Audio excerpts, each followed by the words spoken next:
ஆமென். இயேசு அங்க வரார். அந்த வசனம் படிச்சீங்கனாலே ரொம்ப ஆச்சரியமா இருக்கும் பாருங்க. இயேசு அவனிடத்தில் வர காரணம் என்ன தெரியுமா?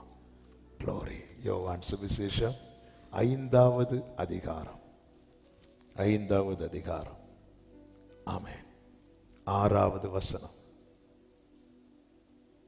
படுத்திருந்த அவனை இயேசு கண்டு அவன் வெகு காலமாய் வியாதியஸ்தன் என்று அறிந்து அவனை நோக்கி. கைகளை உயர்த்தி ஒரு ஆமென் சொல்லுங்க.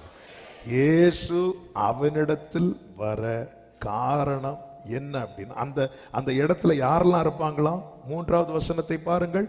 அவைகளிலே குருடர், சப்பானிகள், சூம்பின உறுப்புடையவர்கள் முதலான வியாதிக்காரர் எத்தனை பேர்?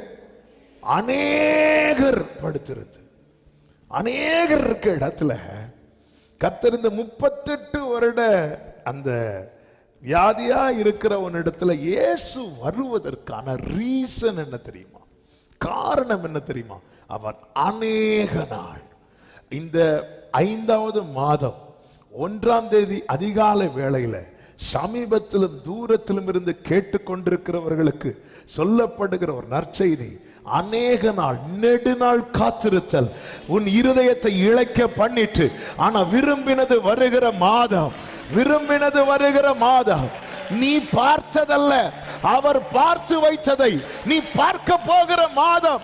நல்ல கரங்களை தட்டி